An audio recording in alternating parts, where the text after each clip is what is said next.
Brigade le matin, un peu dur mais ça va. On passe une bonne matinée, on a été vite, voilà, et on a chaud. Hein. Mais le terrain, effectivement la terre elle est hyper meuble, donc voilà. On n'est pas là pour planter à tout prix, on est là pour améliorer le site en plantant généreusement, je dirais, et puis planter pour les générations futures. Je joue au cache-cache avec Balthazar. C'est un mirabellier. Samedi 3 février, dans le cadre du projet Forêt Bleue, plus d'une centaine de bénévoles ont planté près de 2000 arbres et arbustes sur 5 parcelles de la commune de Saint-Vivien. L'objectif, contribuer à la séquestration du carbone, favoriser le développement de la biodiversité, créer des îlots de fraîcheur et parfois de gourmandise, et vivre des moments de partage en préparant l'avenir. Si ce fut un vrai succès, c'est en partie grâce à une préparation collective et millimétrée. J'ai contribué au projet avec une équipe pluridisciplinaire.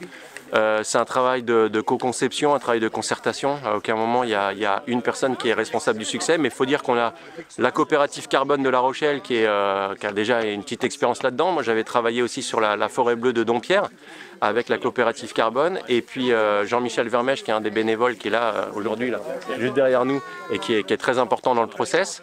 Et ça ne se ferait pas sans les élus et sans les bénévoles qui sont là. Donc en fait c'est un écosystème qui nécessite une bonne organisation, une grosse anticipation en amont, puisqu'on est sur des projets qui se font petit à petit mais qui nécessitent du temps, parce qu'on fait préparer les terrains par les agriculteurs, on a besoin de trouver les quantités qui sont importantes de paille, de végétaux, et d'organiser ça aussi en fonction de la météo, hein. On se rappelle l'automne qu'on a eu, donc il y a eu des décalages, des choses comme ça.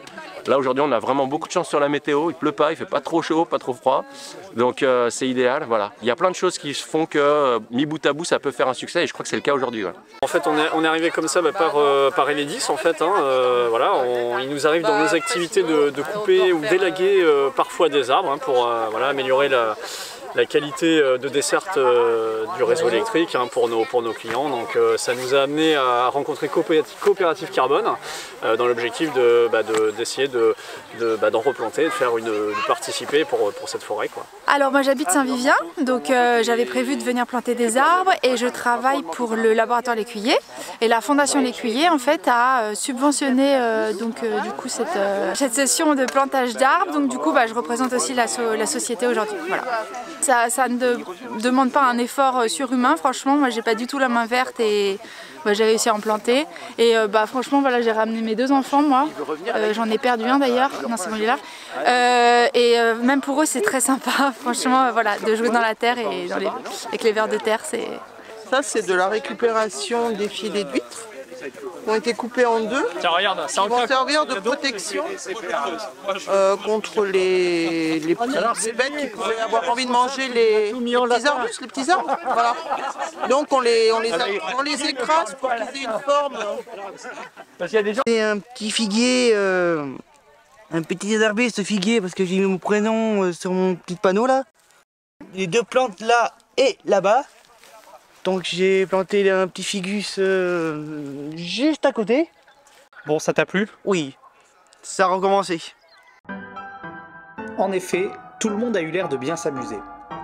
Et à celles et ceux qui hésiteraient encore à franchir le pas, on sort l'argument massu, le buffet de fin de chantier.